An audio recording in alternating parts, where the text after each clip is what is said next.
Welcome. Uh, and I'm Seth, and this is Our Stigma. This is the YouTube channel where I talk about the stigma of mental health. And I'm just getting started on the live stream for Friday night and looking for people to join. Today, we're going to be talking about some interesting stuff. And I'm excited to be talking about. We did this last week where we looked at good mental health advice from ChatGPT. And this week, we're going to be doing bad mental health advice from ChatGPT. So let me start a poll for today. And today's poll. All right, here we go. Today's poll is going to be, how is your mental health today? So whoever comes on today is going to answer a question.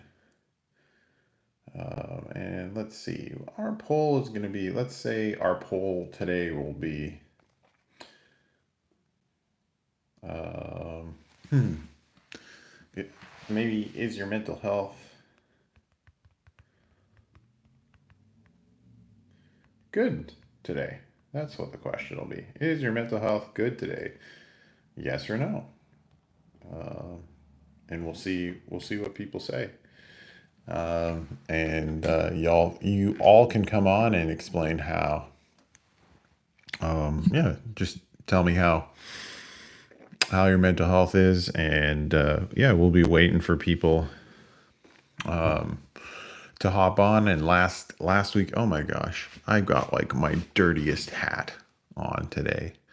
Well, I just, it is what it is, right? Anyway, I'm happy to be here. We'll see who else hops on today, and normally we have a good turnout. Last week we had quite a few people jump on the chat, so we'll be seeing who jumps on the live stream today as we talk about mental health, and as we talk about mental health stigma, and and as we look at good and bad mental health advice. So welcome if you're just joining. We're talking about mental health. You can answer the poll, which is at the bottom, which is your mental health good today? Let me know. And I'm going to be looking at good and bad pieces of mental health advice. I have 100 bad pieces of advice from ChatGPT. So make a comment, hit like. I'd like to hear from you today as we talk about mental health on this wonderful Friday night. I'm here in Minnesota. It is 7:19 p.m. and I'm glad that you're joining us. And we'll look at good and bad mental health advice as we go through the live stream today. And I always have fun on these live streams. And we'll see how many people hop on, and I'll get going in about 5 minutes.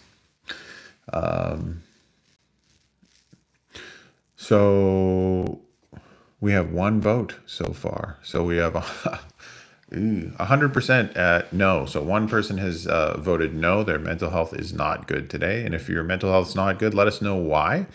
The poll today is your mental health good today? Let me know, and comment how you're feeling, and we'll continue the discussion on that. And pretty soon here, in just a few minutes, we're going to get into ranking bad advice from ChatGPT. So ChatGPT is going to be giving us bad mental health advice, and I'm going to be ranking that advice just like what I did. And hey, hood living, if your mental health isn't good, you should go off YouTube and go outside. Hood living, that's awesome. That's great advice. Thank you so much for sharing that. I appreciate that. Hood living. That's actually a good piece of mental health advice. Today, my mental health is good. I worked. I had a wonderful day. I'm hydrated. I played soccer yesterday. And so, yeah. So I just had such a wonderful night last night. I was outside playing soccer with the guys for 2 hours. So what do you do to improve your mental health? You can let me know in the chat. And if you don't know who I am, my name is Seth. I talk about mental health and mental health stigma here on YouTube. Every day here on this channel, I create shorts, I create long form videos, and I live stream. And so we're going to be getting into mental health advice in about 2 minutes here. Just waiting for more of an audience to come on. And if you have joined, make sure to hit like if you want to have more people join the conversation. Hit like, and more people will hop on if you indeed do hit like. So, yeah. So back to yesterday. It feels so good to play sports and get out. On Wednesday night, played basketball with the guys. That was another excellent way to get some endorphins going, and really felt good playing ball. And I do that every week to regulate my mood, to get exercise. Gosh, what would I do if I didn't have, you know, if I didn't have basketball, if I didn't have sports? I love recreational sports. They're one of the most wonderful things that I participate in for my mental health. So what are some things that give you life, that improve your mental health? Let me know in the chat. And we're about a minute away from starting our fun activity where I will be ranking bad pieces of mental health advice from ChatGPT. I always have fun doing this, and I hope that you can play along and rank these pieces of advice. So we're about 30 seconds away from me starting. So if you really want me to go, I will get to it. Just make sure, drop a comment, let me know how you're doing, and we'll be off to the races shortly. About 10 seconds away, and we'll do our first piece of advice. And here's how it works. I give it a score 1 to 5. Okay. And then I actually add up. I have 100 pieces of advice, and we continue to add up each score, and then by the end we get a percentage of how well did ChatGPT do with these bad pieces of advice. So 1 is it's not a bad piece of advice, and 5 is it is a bad piece of advice. Just so you know, that's the scale. 1 to 5. 1, it's actually a good piece of advice, and 5 is actually it's a bad piece of advice. So let's go with our first bad piece of advice. Ignore your doctor's advice. Okay, that is a 5 out of 5.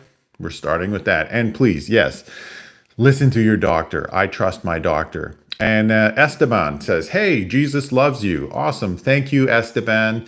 And thank you. Please answer the poll today, and make sure to hit like, Esteban. If I'll tell you this, hit like.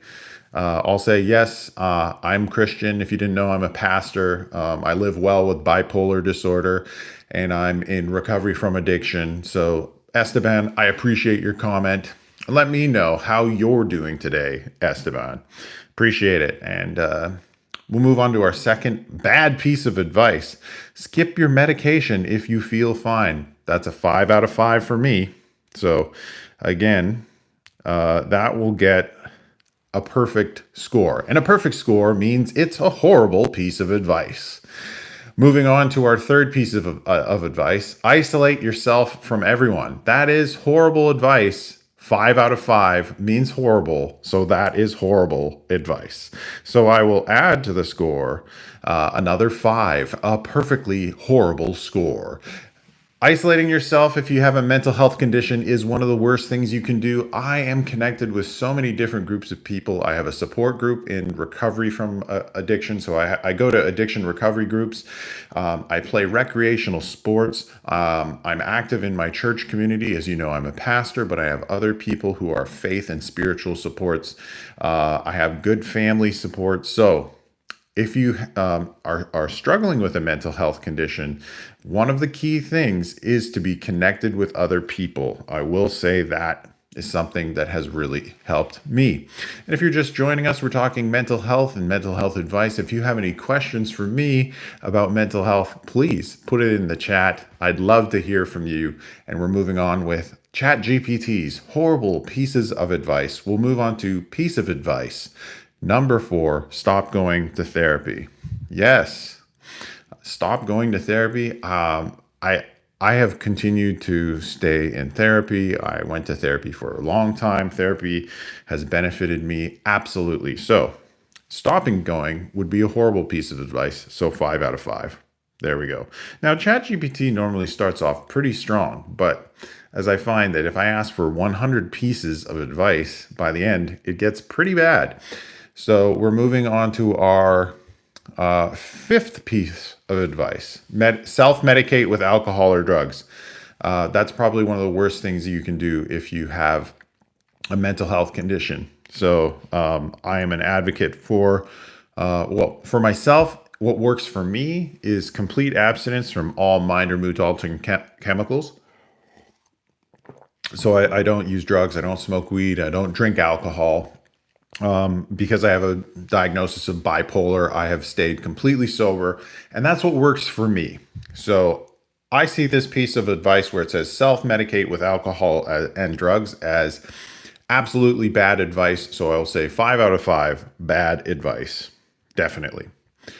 Moving on. And here we go. My friend Aaron. Hello, Aaron. And thank you for your question. Aaron says, did you find out you had bipolar before or after you became a pastor? And how did that affect you? I would love to answer that question, and I'll do that right now. And thank you, Aaron. And because you asked the question, thank you so much. Make sure you hit like so more people can join our conversation. And I'll tell you this, Aaron, I appreciate the question. So I found out that I had bipolar disorder when I was 17 years old in my senior year of university, or sorry, not university, high school. I was not a boy genius. So I found out that I had bipolar disorder in my senior year of high school. I had a difficult time and I didn't graduate. And so, yes, I became a pastor, but before that, I went to film school. So I went to film school and I graduated from film school. When I graduated from university, that year I graduated from university, I ended up in the psych ward again. And then 5 more times after that until I was 29 years old. So it really wasn't until my early 30s that I decided to go back to school, get my master's degree, and become a pastor. And so that's my story. A lot of that's how that happened. So Aaron, thank you for that question. I really appreciate it, Aaron Driscoll. And if you like this content, make sure you hit subscribe. And I'd love to see you on my live streams more in the future. And welcome to everyone if you're just coming. We're talking mental health, and I'm going through some bad pieces of mental health advice.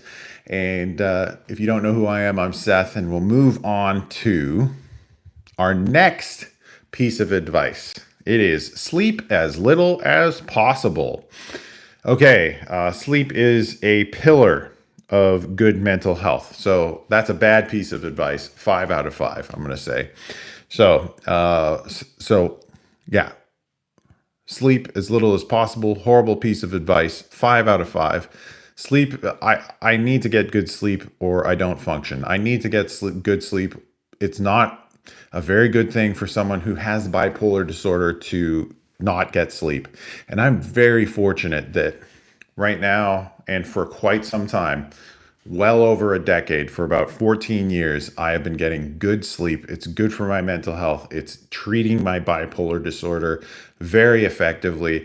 And so one of the keys to good health, if you have bipolar disorder, if you have depression, if you have a mood disorder, is find a routine where you're getting to bed at the same time. So again, sleep as little as possible. Horrible advice. 5 out of 5. All right. So cut out all carbs immediately. That is peculiar advice. And because I don't really understand how that has to do with mental health, I'm going to give it a 1. And because it just puzzles me, ChatGPT. I don't know too much about that. I know that eating a balanced diet is good, but I'm not really sure. So a little bit puzzled with that, ChatGPT, as we go through bad pieces of mental health advice. That's the first one that I gave a 1, a very low score. So, rely solely on willpower to manage your mood. Ooh, this is horrible advice. Willpower has served me nothing in my mental health journey. I have relied on things like therapy, group therapy, support groups. I've relied on education about medication and good lifestyle. So not my own willpower. I've relied on other people to teach me good mental health. So that is actually a good piece of advice. I mean, I'm talking about a good piece of advice, saying that you should rely on willpower. Bad piece of advice. So 5 out of 5 for that. All right.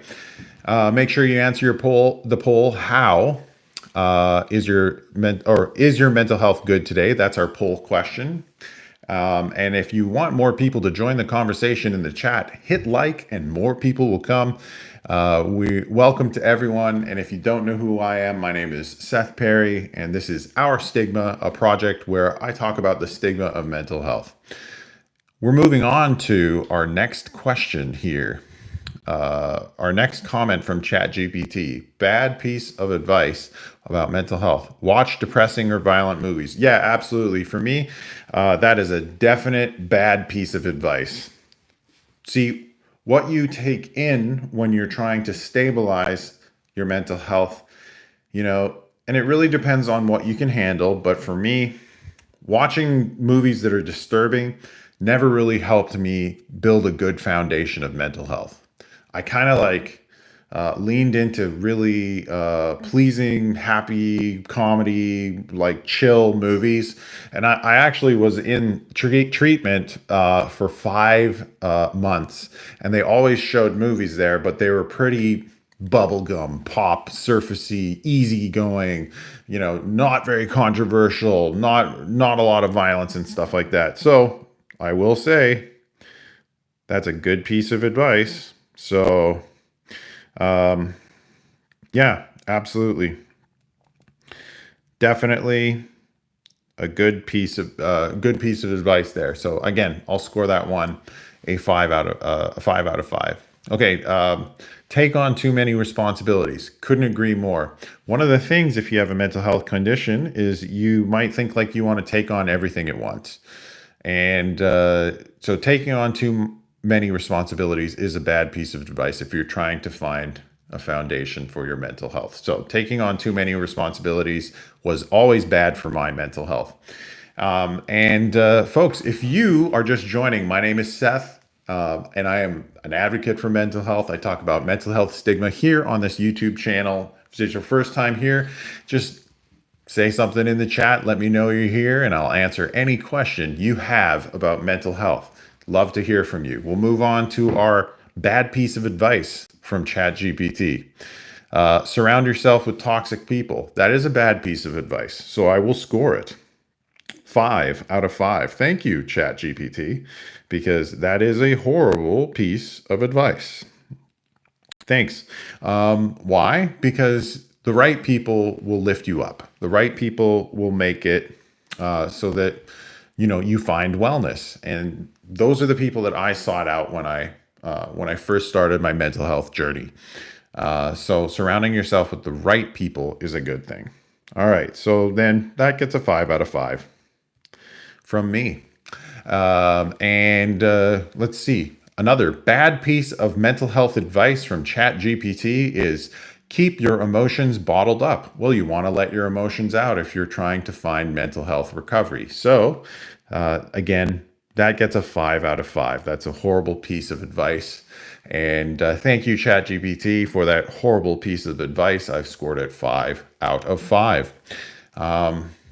Keep those emotions flowing, right? Work nonstop without taking breaks. So this talks about work-life balance and the importance of that, really. So I will say that is a horrible piece of advice from ChatGPT, and I'll expand on it just a little bit. I started off really simple. When I first entered mental health recovery, I got a job that I could manage. And that was really important for me because finding a simple job that I could manage meant that I built the skills to learn how to live well and live healthily with a mental health condition, which allowed me to move on to the next step. And, the next step was finding a job that had more stress. Okay. And then I took my next step. So here were the steps that I took. My first step was I worked a minimum wage job at Staples when I first got out of the psych ward. I worked there for 3 years until I found a job at a drug and alcohol treatment center. Step number two. And that job was more stressful, and I had to build more skills onto how to manage that job. Then I moved on to my next step, which was go back and get my master's degree while I'm working at the treatment center. And then I got promoted at the drug and alcohol treatment center. All right. And then I moved on to my next job and I kept building and building and building until I have a career, which, I'm pretty happy about my career now. And I owe all of that to taking gradual steps, right? It's something that I didn't take on all at once. So that's something that I think is key for all of you. If you are concerned about your mental health or concerned about anyone else who has a mental health condition in your life, easy does it.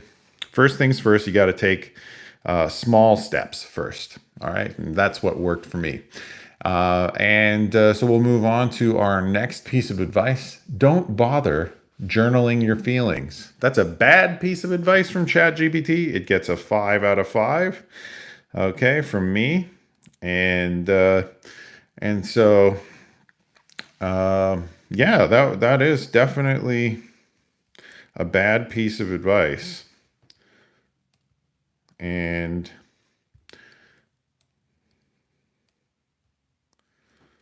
all right.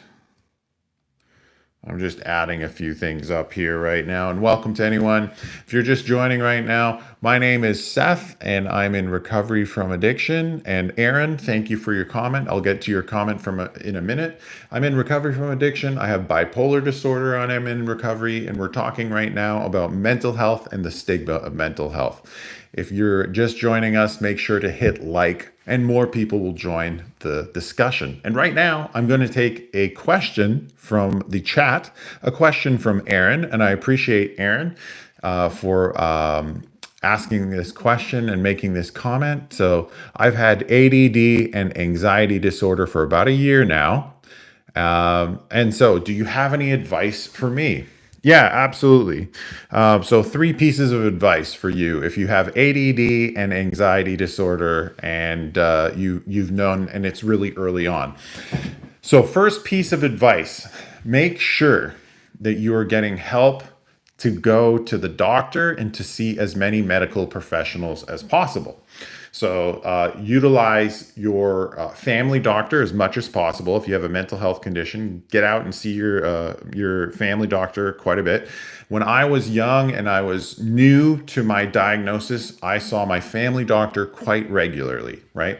Then make sure that your family doctor is referring you to a counselor and a psychiatrist, right? And make sure that they are monitoring how things are going. Because for me, when I was just getting going with my mental health recovery, I had to have, doctor, psychiatrist, counselor, all those people working with me in order to give me advice to make sure that I was managing things like medication and stress from school and all that.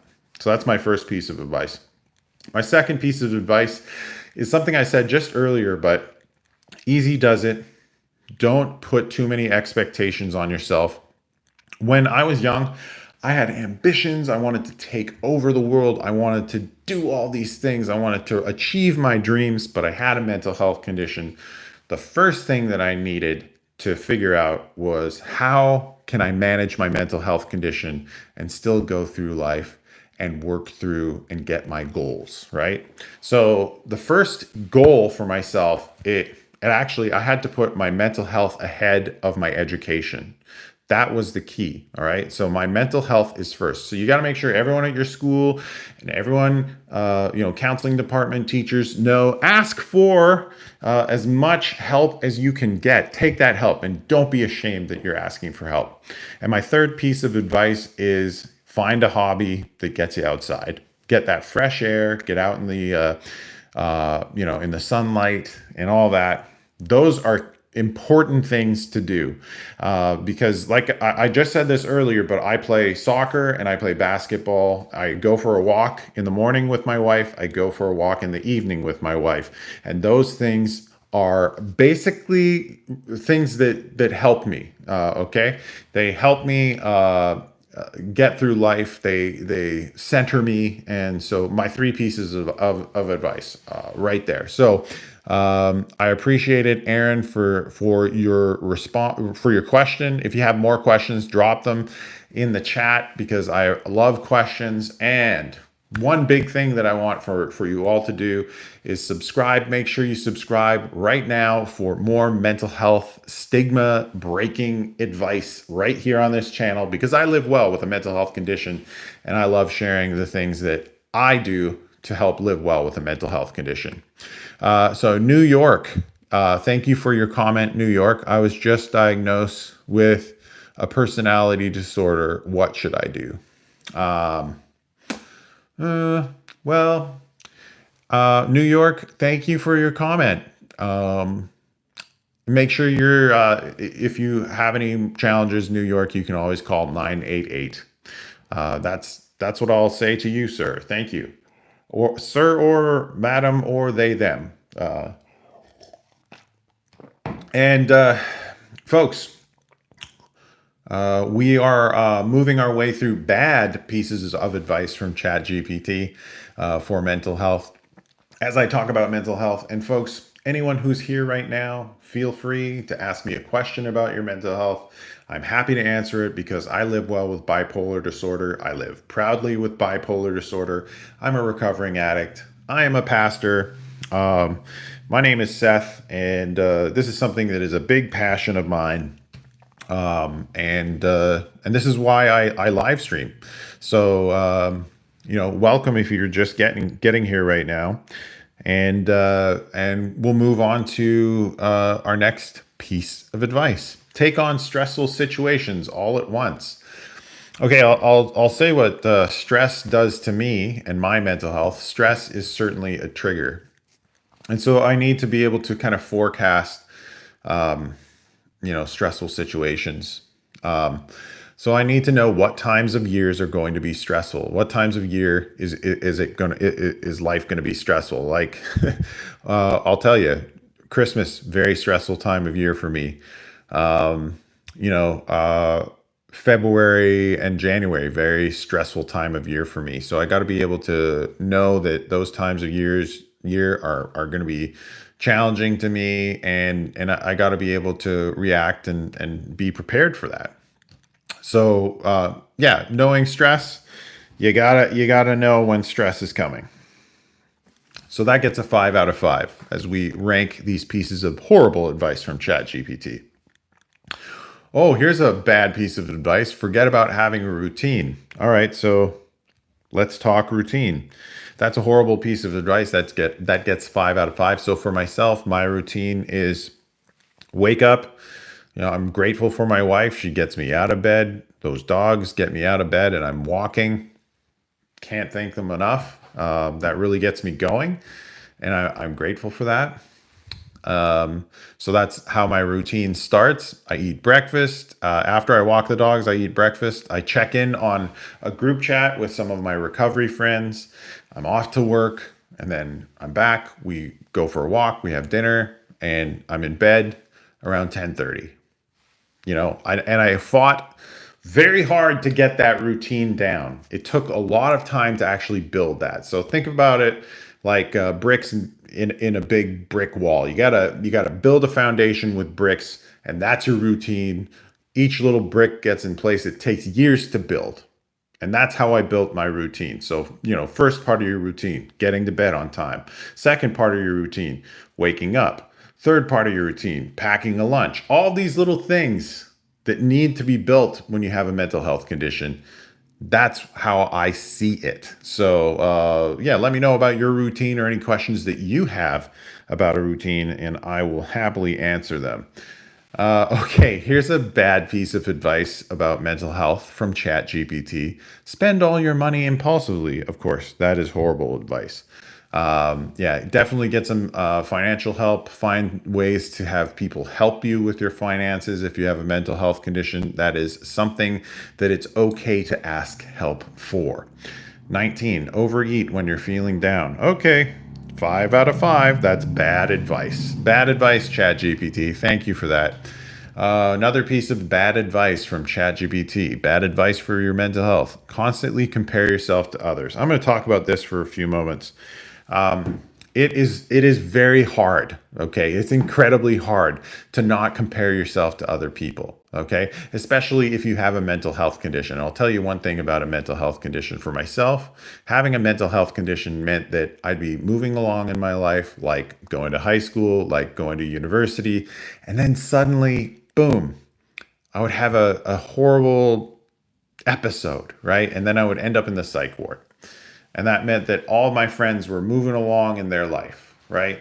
And for me, what happened?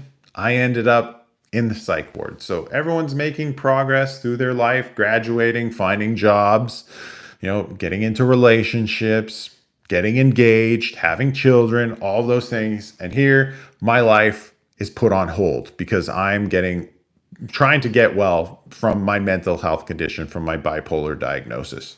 So if I was to compare myself to other people, then unfortunately, I'd be in a tough situation, I'd say. Comparing myself to other people is a fruitless endeavor, I have found. It's not good for my mental health. So if any of you have had challenges comparing yourself to other people, let me know in the chat right now. If you have questions about mental health, I will answer them in the chat.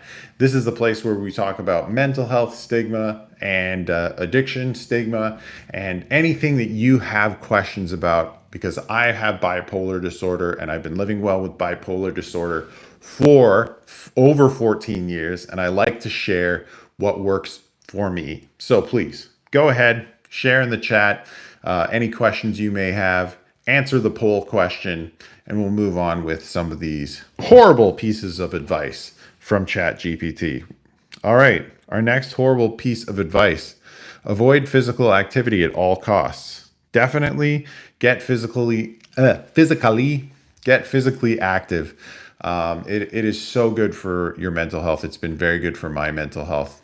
And it doesn't mean much. We're not saying that you need to run a marathon.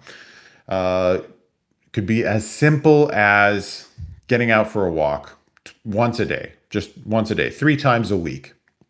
Make manageable goals for yourself. So physical activity definitely is good. All right, we're moving on to our next piece of bad advice. Make life-altering decisions during manic episodes. All right, so that's a bad piece of advice. It gets 5 out of 5. All right, so when you're in a manic episode, people often can be making impulsive decisions and buying lots of stuff. That's one of the things. That's why it's good to have someone help you with your finances if you have a mental health condition like bipolar disorder. Definitely. And so making a life-altering decision during a manic episode, I have done it in the past, and it is hard to think back on and recover from. So I will say definitely that's a bad piece of advice. All right, we'll move on to suppress any creative impulses. Hey, it's good to be creative if you have a mental health condition. That's why when I was in the psych ward, they had us doing art therapy. So creativity can help you. It's therapeutic. So don't shy away from creativity. I think it's good for you. So, and I've read a few books about how bipolar folks and other folks with mental health conditions are often, attracted to creative fields because our minds work differently. So yeah, I think that's pretty cool. So, here's a bad piece of advice: blame yourself for having a mental health condition. And I have to just set the record straight. Never blame yourself for having a mental health diagnosis. You don't have to do that. It's not your fault. It is 100% genetic. There is something different about your mind than people who don't have a mental health condition. Your mind works differently. It doesn't work wrong. Just remember that, okay?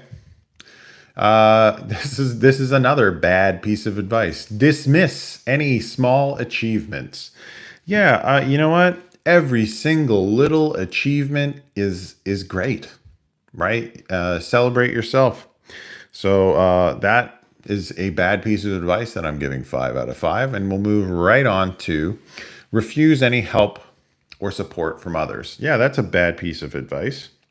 Definitely. I have required support from other people to stay well and to to live well with a mental health condition. So I will say that support from others is one of the biggest things in my life. I have a supportive wife, I have a supportive family, I have support groups, and I have supportive friends. And I even have friends that I play recreational sports that know that I have bipolar disorder and that I'm a recovering addict, right? All right. Here's a bad piece of advice: engage in negative self talk regularly. So there's some sort of internal shift that can happen with you if you have a mental health condition. If you're open about negative self talk enough, I think that you will find that there are people out there that are going to be able to kind of provide you a little bit of context for your own life, I guess. They're going to be able like my perspective is never the same perspective of other people. So I often see myself in the worst light, but when I start talking about my challenges with mental health, then people begin to see me in a different light than I see myself. They'll say, you're talking really negatively about yourself. I see this, and this. These are good things that are about yourself. So we need the support and perspective of other people to really progress and live well. So that's my thought on that. All right, so focus on pleasing others before yourself. That brings up the topic of people pleasing, and that's difficult for myself. I'm going to score that a 4 out of 5. All right, don't educate yourself on bipolar disorder. All right, so education is key. And we have a question. Aaron Driscoll. And Aaron, just make sure that you are subscribed to the channel if you haven't. So anyone who's watching today, make sure you subscribe to our Stigma. I talk about bipolar disorder and all sorts of other stuff about mental health. I do a bunch of shorts on this channel. I have over 83 videos on this channel and live streams where I talk about mental health stigma, and ways that I have stayed well with my mental health diagnosis for 14 years. And here's a great question. Aaron, I can't thank you enough for this good question. What a good question. How do I control my panic attacks? So I'll start with a story. Okay, so I'm still just so you know, like I have not been in the psych ward for over 14 years, and I'm open with many people about my bipolar disorder, and I go to therapy regularly, and my doctor says, hey, you're doing really good. Your bipolar is actually classified in remission. I take my meds every night and I sleep well. But Aaron has a question about panic attacks. So do I still have panic attacks? And yes, I do. Sometimes it just feels like my chest tightens up, my breathing gets a little bit quick, and my heart starts to race. And this is quite rare for me. And it really didn't even happen when I was, beforehand, right? It didn't happen before I went to the psych ward a whole bunch of times. So what happens when I have a panic attack? So the way that I was taught to go through a panic attack was place both of my feet firmly on the ground. If I could take off my shoes, it was recommended. Okay. Placing both of my feet on the ground, grounding it and feeling them touch the ground. So I'm doing that right now. And then crinkling my toes like this to go through a panic attack. That's one thing, one method that really helped me. So crinkling my toes, feeling the ground, and making sure that I can feel the ground, and just sort of in my own mind saying, ground yourself to the ground through this panic attack. And this is one way to start my grounding experience. The other key part is breath, okay? And the cleansing breath that I learned was something I learned from someone named Jim, a counselor in treatment, and it has stayed with me until this day. Okay, so he says take a incredibly deep breath in through your nose, and I'm going to do that right now, and everyone can try that right now because we're going to try this grounding exercise, and it'd be a fun thing for us to do. So if you're wherever you are, try and sit in a chair like I'm doing right now. And I got my feet on the floor. I'm wearing socks right now. I'm crinkling my toes, okay? I can feel the ground. And now placing my hands on my knees, and this is my grounding exercise. I'm going to breathe deeply in through my nose, and this is what I want you to envision. As you breathe deeply into your nose, feel as if you're going up to the top of your spine, right here to the top of your head, and then envision that breath going down your spine, all right, and triggering something that causes a cycle of breath, which means this breath triggers something which will trigger an exhale, right, which then triggers you to inhale again. And this is how it works. Okay, so let's say I'm having a panic attack, feet on the floor, okay, I've got my hands on my knees, and now I'm going to do my deep breath, closing my eyes. Up to the top of my head and down my spine, and it triggers the spring, and you hear it like that, and we'll do it again.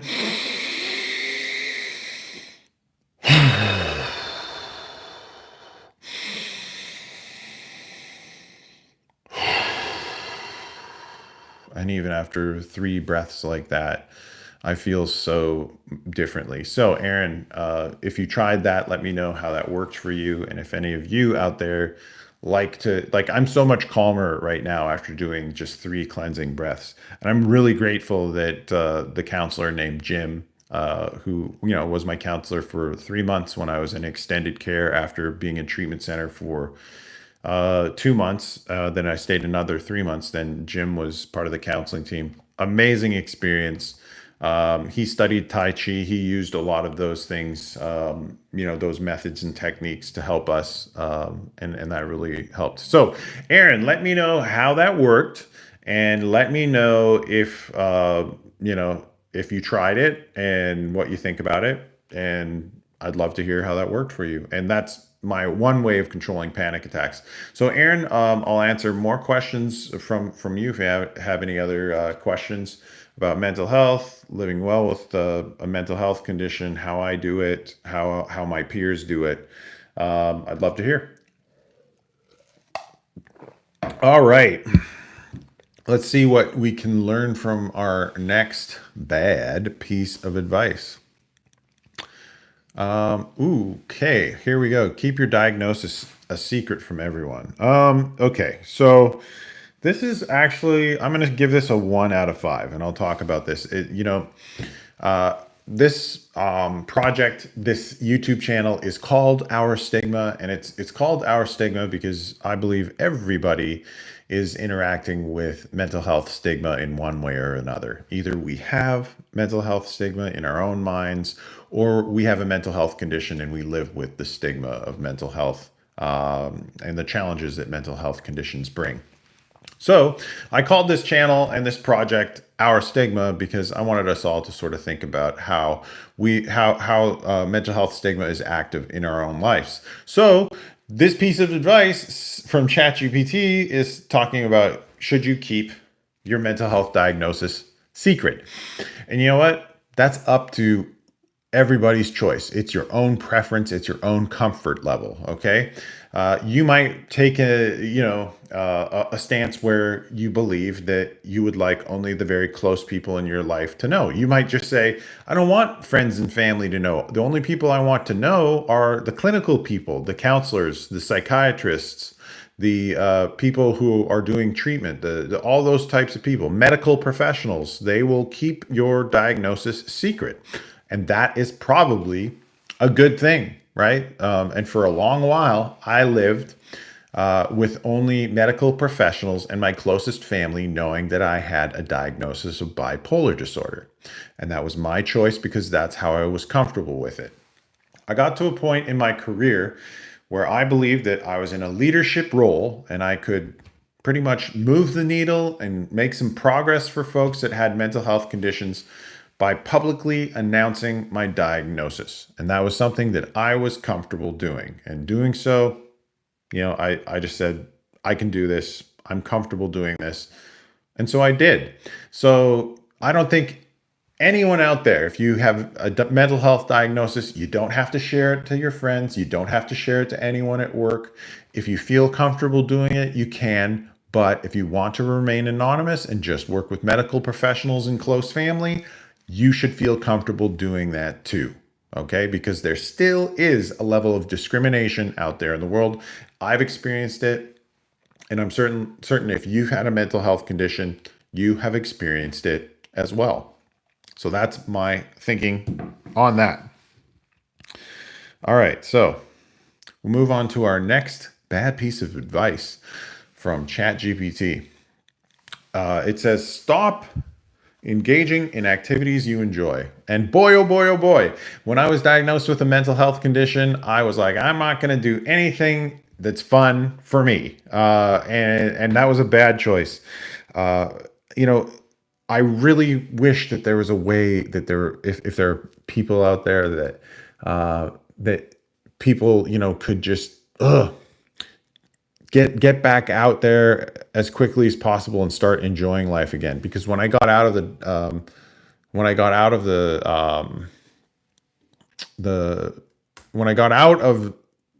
mental health facility, I just found it really difficult. When I got out of the mental health facility, it got really difficult to enjoy basic things like going out to a movie, going out for dinner with friends, doing anything. And I kind of shuttered myself away for a while. And so I really wish there were more ways that people could just start getting out there and doing things, because I lost a lot of my youth doing that. So yeah. We're going to move on to a comment, and if you have any comments or questions about mental health, I will answer them. And Erin has a comment, and so she said, "Thank you so much. I feel that felt like lifting weights off my shoulders. One trick my friend also thought was put an ice cube in my fist and squeeze it hard and put it on the back of your neck to drip down."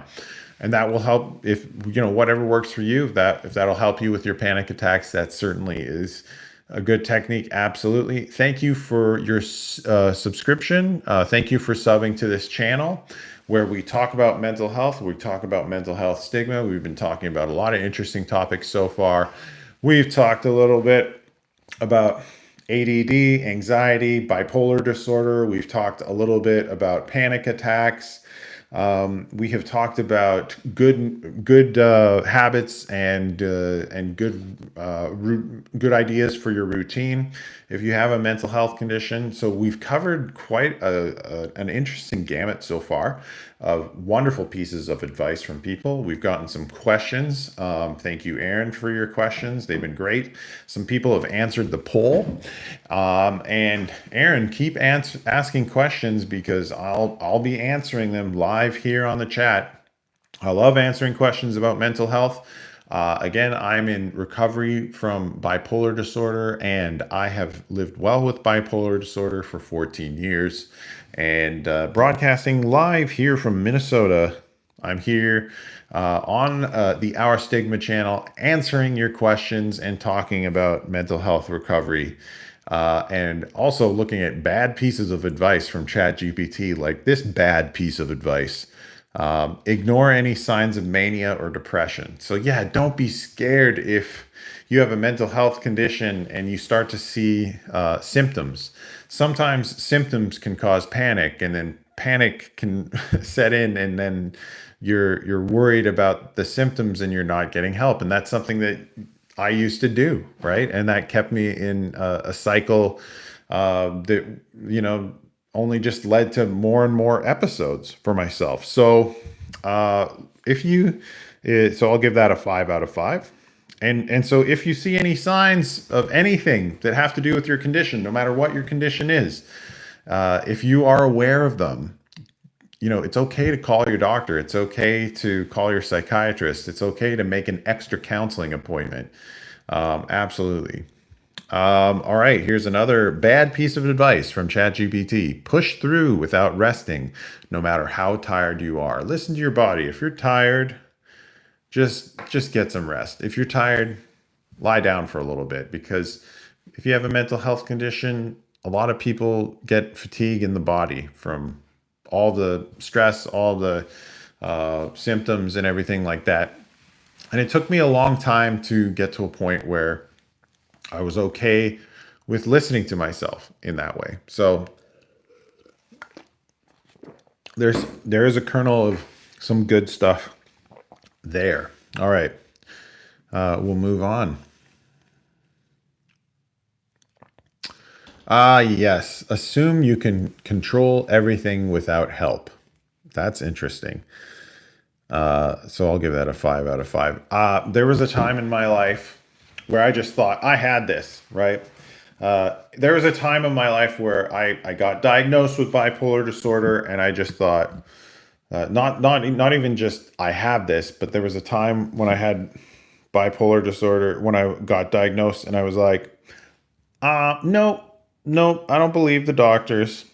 I don't believe the doctors at all. Uh, this is all BS, basically. I was in denial. There was a time when I was in complete denial of my bipolar diagnosis, and so I just went ahead, and you know, that time in my life was I'm talking about a decade of my life. So what happened in that time? I certainly did some damage to my body. I only fell deeper and deeper into addiction. My finances got really messed up. And so yeah, the what assuming that you can control a mental health condition that you have been successfully diagnosed with is something that is a dangerous assumption, I believe. In my experience, that's what it shakes down to, really. I really thought I thought that I could control my life. I thought I was normal, just like my friends. And I mean, that's a tough word, normal, too. You know, I thought I saw my friends. I'm like, they don't have any trouble sleeping. They can have the odd drink, um, and you know, they can pull an all nighter from time to time. But for myself, all that, no, those were things that I couldn't do.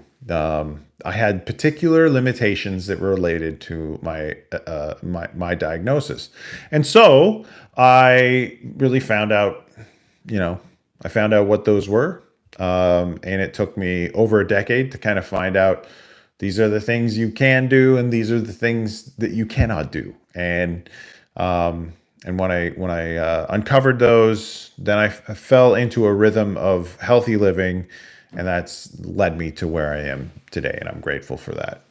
All right, so trust everyone's advice except your health care providers. Ah, yes, yes. Be careful. Be careful where you get your advice. Be careful where you get your.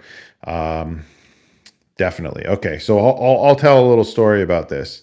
Um, there was a time where I found a lot of my advice from the internet. There was a time where I found a lot of my advice from discussions with lay people. You know, sometimes at a bar, sometimes yeah, in places where you should not be getting mental health advice. Definitely. There were even some people that would. There was a time where one person was pushing me to go off of my medication and then go on high doses of vitamins, which this was a person who had no university degree even. So yeah, definitely. It wasn't until I started listening to psychiatric nurses, to psychiatrists, to my doctor, my family doctor, to my general practitioner, to medical professionals. It wasn't until then that I realized that their advice was being given to me for a reason, that there was research behind their advice, that there was a reason why they had their degrees. And doctors were doctors and psychiatrists were psychiatrists for a reason, because they're professionals. And I've taken their advice for over a decade, and I have not seen the inside of a psych ward for over 14 years, because I'm sticking to the plan that they've given me, right? So yeah, healthcare providers give good advice in my experience. Here's something. Over caffeinate yourself to stay alert. Uh, Good. That's good. That is a bad piece of advice that I'm giving a 5 out of 5. So whenever ChatGPT gives me a bad piece of advice, I give it a high score. That's how it works today, and that's a bad piece of mental health advice. I stay away from caffeine. I don't have caffeine after noon because it does disturb my sleep, and caffeine can elevate my mood. So sometimes you got to make a list of things that you got to look out for. Caffeine being one of them, and other substances as well, that may kind of trigger you, or may kind of cause a little bit of discomfort and disruption. And if you're just joining us, my name is Seth. I am in recovery from a mental health diagnosis. I live openly with a diagnosis of bipolar disorder type 1, and I'm also a recovering addict. This is a channel called Our Stigma, and on Our Stigma, I talk about mental health, recovery, addiction recovery, and spirituality. If you have any questions about mental health, go ahead and drop it in the chat, and I will answer your questions live on this stream. So welcome to everybody, and make sure you hit like for more people to join. And so let's see. Here's something. ChatGPT has said, never forgive yourself for your past mistakes. That's a bad piece of advice. So how have I learned how to forgive myself? Well, it's taken a long time. I'll tell you my story. I got out of the last psych ward that I stayed in, and I was having trouble reconciling all the things that I had done in my active addiction, and when I was, actively avoiding mental health treatment. So I had this long list of things in my life that I had done that I was ashamed of. So how do you work through shame and guilt and all of this? And Velocity Basketball, thank you. The world needs more people like you, my man. Have a good day. Thank you, Velocity Basketball. Make sure you sub to this channel for more mental health comment, and I'll check out your channel, Velocity Basketball. Do you play basketball, Velocity Baseball? I love baseball too. I'm going to a Twins game on Monday night. Looking forward to it. I am a Mariners fan, but I am going to a Twins game because I live in Minnesota. All right, so moving on to what I was saying. So how did I go through the process of actually, how do I go through the process of actually forgiving myself for the shame and all the stuff that happened in my life? So I had trouble forgiving myself for my past mistakes. Well, the first step, and I'm talking about the very first step in me getting well, the very first step in me forgiving myself, started with 5 years of treatment and 5 years of group therapy and 5 years of small groups and writing and journaling. And the first 5 years was the first step in getting over my past mistakes. So it was just the first step. And that meant that I was aware of my past mistakes and beginning to get comfortable with my past mistakes. And then over the next 3 years, so again, very small steps at getting over my past mistakes and the shame and the guilt from my past. I started to forgive myself. I started to say, well, you know what, it's okay. And I started to understand that other people had similar problems and similar pasts to me. So definitely, yeah, that was one thing. Uh, let me just, sorry, do do do do do do do. There we go. All right. Oh, and Aaron, I love the stream. I'll be back tomorrow. Oh yeah, cool. Get some sleep. And this is that time of the stream where I actually change my. Let's see, what are we doing? All right, yeah, we're gonna do a dance party for a while. So welcome to the light show and the dance party, because this always makes things fun for me. All right. And Aaron, thank you very much for subscribing and sticking around. And I'm always live streaming, so hit those notifications. And welcome to everybody. I'm talking mental health and recovery. My name is Seth, and I'm living well with bipolar disorder. And I'm talking about the steps that I've gone through to overcome the shame of my past. So I first talked about how it took me about 5 years to just get comfortable talking about my past. And then the next step was about 3 years of learning that other people had issues in their past.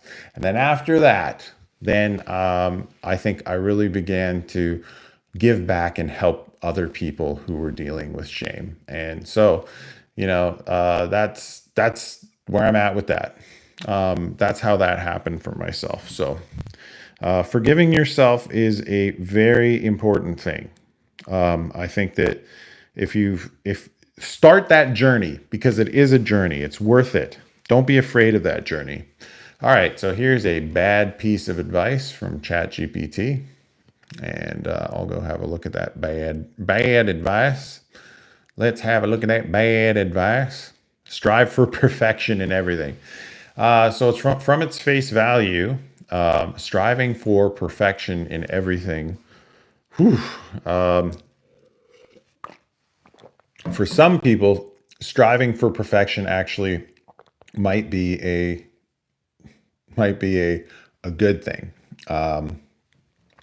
And people in the business world, it might be a good thing. They might look at it like a good thing. But striving for perfection in mental health is not necessarily a good thing. You will never be perfect in your mental health recovery. I'm living a living example of that. It's often that I talk to my supports and they say, Seth, are you setting high expectations for yourself? Seth, are you striving for perfection too much, even though you know you will never be perfect?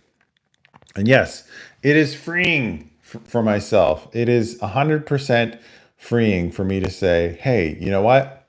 I'm not perfect. I am not perfect at all. In fact, I'm far from perfect. I think that's all. If you ever have the chance to just live like that and have that realization and just embrace that and know that you're doing the best you can, definitely do it. Do it. Oh yeah, I never realized that I could move the bubbles. Yeah, I can move the bubbles. So look at that. You learn something new every day. All right, so let's move on to, here's one about sunlight. Avoid sunlight and stay indoors. Chat GPT, that's bad mental health advice. That gets a 5 out of 5. Bubbles. So sunlight, again, very important for your mental health. I'm living advice of that, or I'm a living example of that. All right, so we're going to go into sketch mode and we'll just see how this goes for a while. So welcome to you all. My name is Seth. If you've just joined us, and I talk about mental health, recovery, and addiction recovery on my channel called Our Stigma. And it's a wonderful Friday night marathon live stream for myself where I talk about mental health advice, and I'm grateful for you all being here. Thank you for joining us if you've just joined us. If you have any questions, please ask me in the chat. I'll answer anything about mental health. All right. Here is bad advice. Wait for a crisis to seek help. I like it. That's horrible advice because you shouldn't wait for a crisis to seek help. I myself have done that many a times and it's never worked. It's never worked for me. I'll tell you this much. What works for me is being connected to people who are keeping tabs on me. That's how I avoid hitting a crisis. What does a crisis look like for me? That means my family and friends are wondering how I'm doing. A crisis for me looks like my family and friends are chasing me and trying to locate me. I haven't had an incident like that for over 15 years. It was 2009 the last time that things were really bad. A crisis for me looks like I cannot sleep. A crisis for me looks like I'm off my medication and I'm not going to therapy. So I don't ever want to be back doing that. And what I've done to avoid that is by, seeing a doctor regularly, being in a support group, and going to regular support group meetings, staying connected, being open to counseling, and also writing quite a bit about myself. Doing the inner journey has really helped me. So, all right, here's another bad piece of mental health advice. Say yes to every request made of you. Bad advice. That is horrible advice. Horrible advice. Yeah. Let's see. You don't have to say yes to everything. You know what? But this is so hard for me.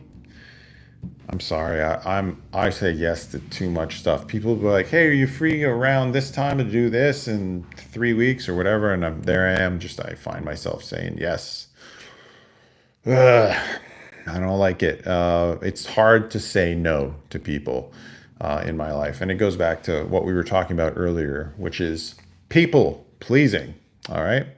All right. Don't plan for the future at all. Okay. Again, that is horrible advice from ChatGPT. It's good to have an outlook for the future. It's good to plan. And I do that. Right now, I've got my life pretty much planned out. I know what I'm doing through till August of next year. I've got a framework. I don't have a rigid plan of absolutely everything that I'm going to be doing from now until then. I got a framework indeed, but I don't have a rigid plan. I know that like I'm going to Phoenix next August. I know that in May I'm going to a convention in Atlanta.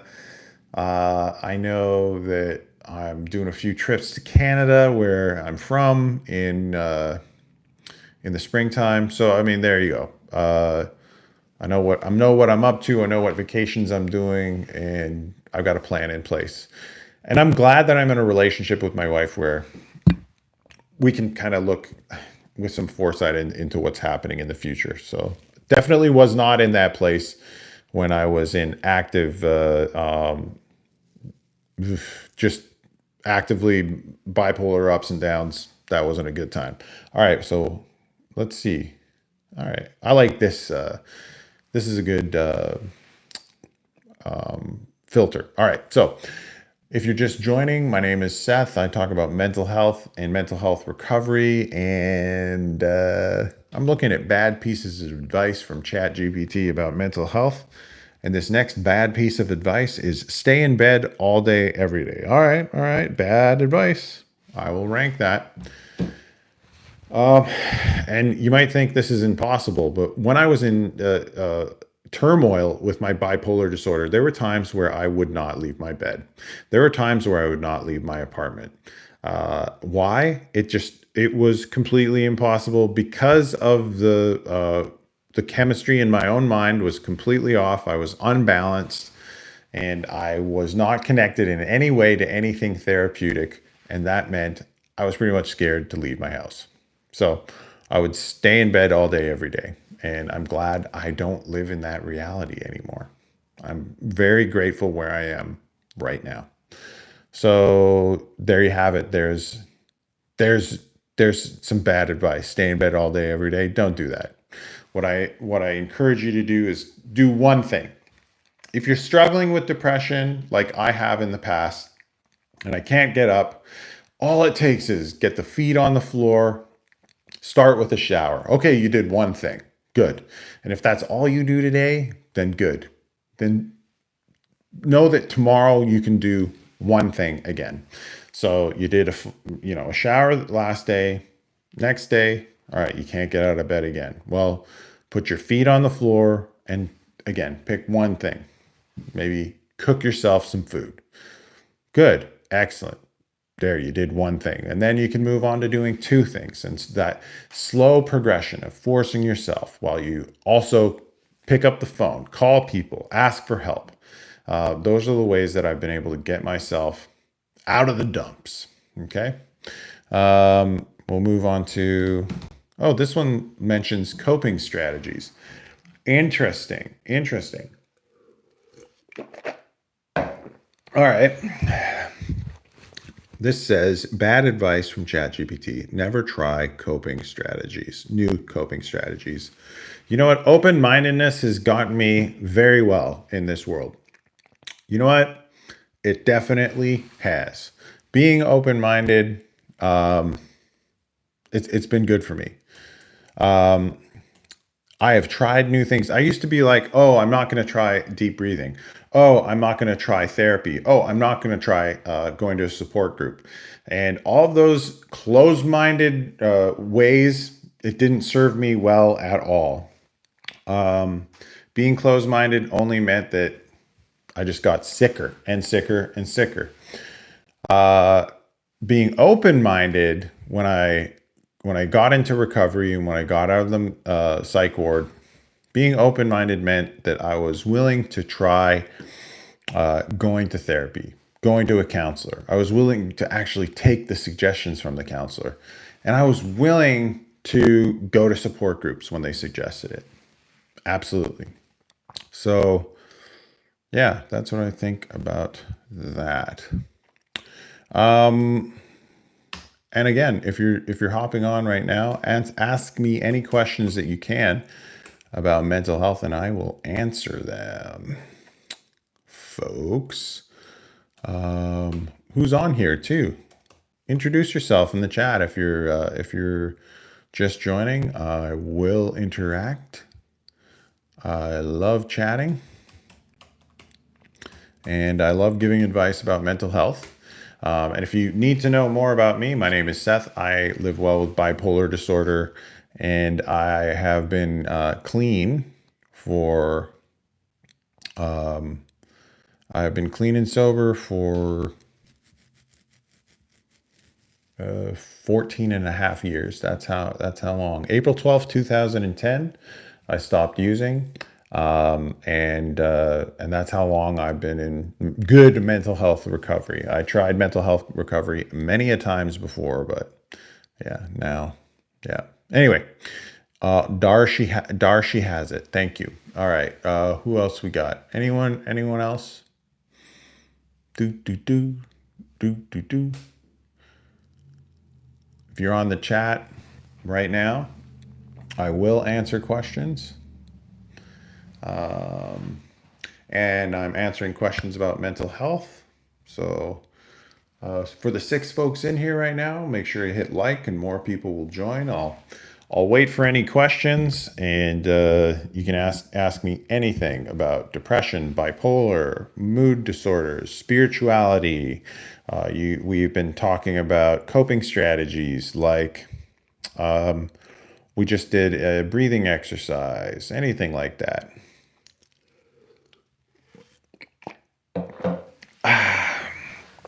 Yep.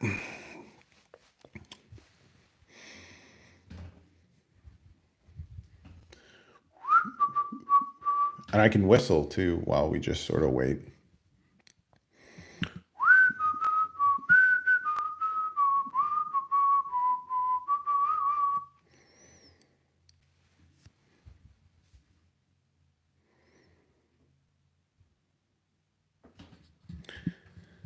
All right. Okay, I'll do a lightning round right now of just a few bad strategies. And then, all right, so here's a bad mental health strategy that I will rank 1 out of 5, one being it's a good strategy and 5 being it's a bad strategy. All right, here we go. Worry about everything constantly. That's a bad strategy. It's a good way. One thing I can say, distract yourself from your worries. Find a way to distract yourself. I like going out and playing basketball and soccer to do that. Surround yourself with negativity. That is a bad strategy. That gets a 5 out of 10. Spend all your energy helping others, not yourself. Bad strategy. Here we go on this wonderful, exciting lightning round about mental health. And if you are just joining us, I will answer any questions about mental health, living well with a mental health diagnosis like I do, living with living well with bipolar disorder. All right, so continuing with the lightning round, don't track your mood symptoms. It's very hard to track your mood symptoms, but I will say I do that. And whenever I go into the doctor, they do give me a sheet, ask me to track my mood symptoms. I was talking about it on earlier live stream earlier this week. It's hard to track your mood symptoms, and it's kind of weird when your doctor's like, fill out this form and tell me how your mood has been over the last while. I always have trouble with that, but you know what? It's worth it in the end. It's worked all this time, so I'm not going to mess around with what a doctor suggests for me, right? All right, ignore your physical health. Oh my goodness. So much anxiety can come out of physical health. So that's bad advice. ChatGPT, I'll rank that at a 5 out of 5. Always expect the worst to happen. Okay, that gets a 5 out of 5. Good. And let's see what else. What else do we got? Ignore your physical. Okay, always expect the worst to happen. Okay, make major financial investments during manic episodes. ChatGPT is repeating itself, so I'm giving that a 1 out of 5. All right. Getting bad mental health advice from ChatGPT. Try to change your entire life overnight. That is bad advice. That gets a 5 out of 5, ChatGPT. Rely on overworking to distract from feelings. Okay, yeah, that's bad. Don't want to be overworking yourself, ChatGPT. Definitely not. Ooh, boy, here's a really good one. Deny that you have bipolar disorder. Yes, and I explained earlier in the live stream today, I did deny that I had bipolar disorder for a long time, and nothing good happened as a result of that. Definitely. All right. Let's see here. Take on everyone else's problems. ChatGPT, you've repeated yourself again. All right. What else do we got? ChatGPT. Let guilt and shame control your actions. Okay, that's a 5 out of 5. I want to live free of guilt and shame. And 2 more to end this lightning round. Let's go with 3 more. How about that? Avoid eating nutritious foods. ChatGPT GPT has repeated itself. Okay, and engage in risky behaviors to feel alive. Oh boy, wow, that is actually something that happens with bipolar disorder quite a bit. And only sleep when you have when you absolutely have to. That is bad advice. That's a 5 out of 5. Wow. So those are some bad pieces of advice from ChatGPT. Sleep, nutrition, those are like bedrock, basic, foundational things on mental health. So if you're just joining us, I'm talking mental health and mental health stigma. My name is Seth. I live well with bipolar disorder, and if you have any questions, you can ask me in the chat. But it looks like we have come to the end of our assessment here. So let me see what our score is. Okay,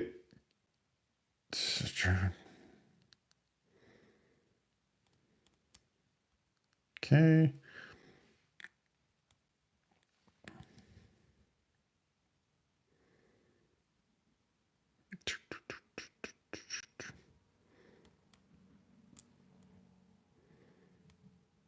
Okay.